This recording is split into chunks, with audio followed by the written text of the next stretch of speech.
Alléluia, Alléluia, Alléluia, Alléluia, Alléluia, Alléluia. Le Seigneur soit avec vous. Évangile de Jésus-Christ selon saint Luc, gloire à toi, Seigneur. En ce temps-là, une discussion survint entre les disciples pour savoir qui parmi eux était le plus grand. Mais Jésus, sachant quelle discussion occupait leur cœur, prit un enfant, le plaça à côté de lui et il leur dit : « Celui qui accueille en mon nom cet enfant, c'est moi qu'il accueille.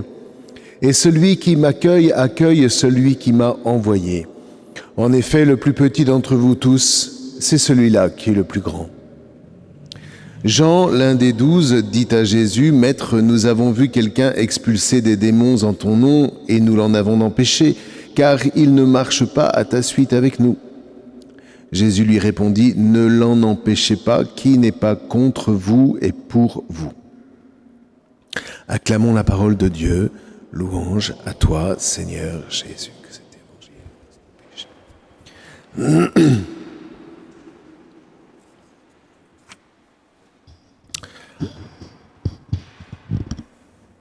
Le diable aurait dû se méfier.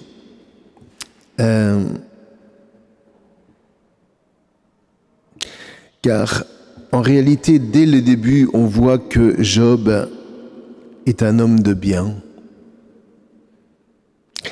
Le propre, voyez-vous, de l'homme quand il se laisse aller, c'est que dès qu'il a un peu d'argent, dès qu'il a un peu de quoi mettre du confort de côté, oublie Dieu. Or, Job, tout riche qu'il était, n'a pas oublié Dieu.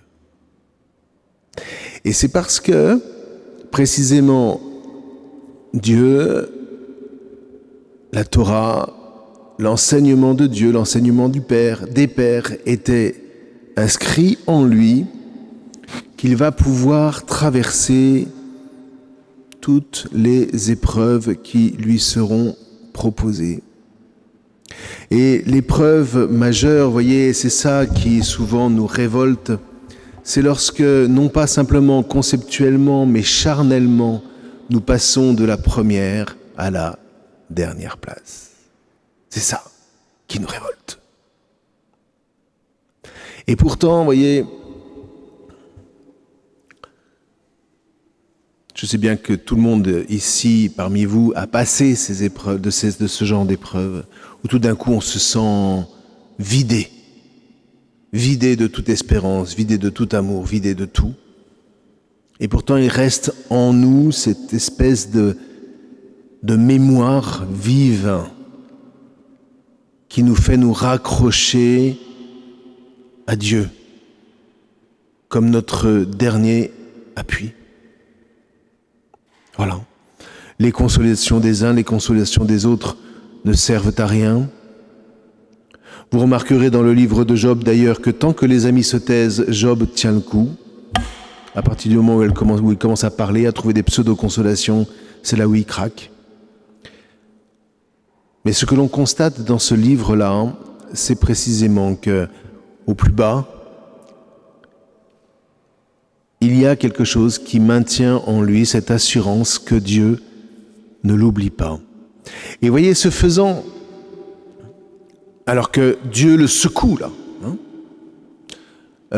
ce faisant, eh bien, bon an, mal an, il va traverser l'épreuve. Et c'est ce qu'on va retenir de sa vie. C'est ce qu'on va retenir de lui. Il n'a pas été ménagé. Dieu l'a vraiment ébranlé. Mais après coup, on s'aperçoit que Job, dans le fond, non seulement n'est pas tombé, non seulement il ne s'est pas effondré alors qu'il en avait la tentation,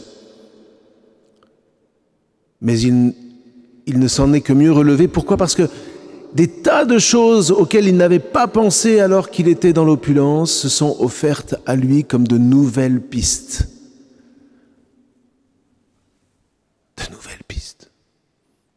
En soi, tout ce qui lui est arrivé était profondément injuste, et pourtant, à la fin de cette épreuve-là, très mystérieusement, il va rendre grâce à Dieu. Alors on est bien d'accord, on ne rend pas grâce à Dieu quand on est au cœur de l'épreuve. Hein? Et tous ceux qui exhortent à le faire sont juste des imbéciles. Mais après coup, on se rend compte que s'il n'y avait pas eu ces épreuves-là, eh bien, il y a toute une part du chemin auquel nous serions restés étrangers. Et c'est le mystère du Christ, et c'est le mystère de tous les saints, et c'est le mystère de tous ceux qui ont traversé ce genre d'épreuves, comme la mort d'un proche.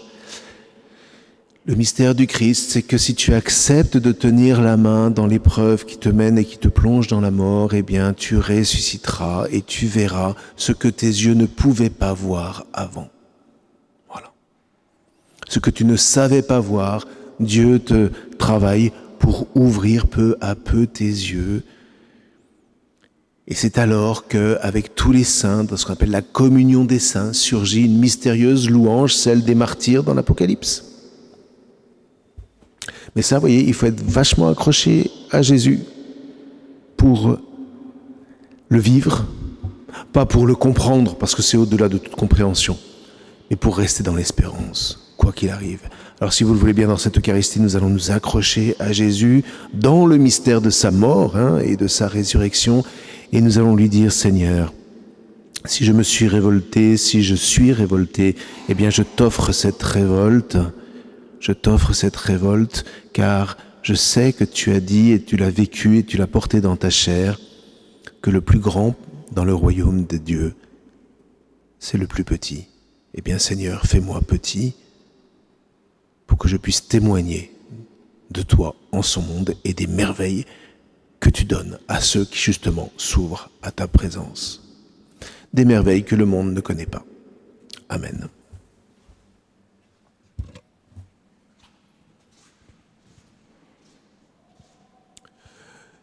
Écoute ma voix, Seigneur,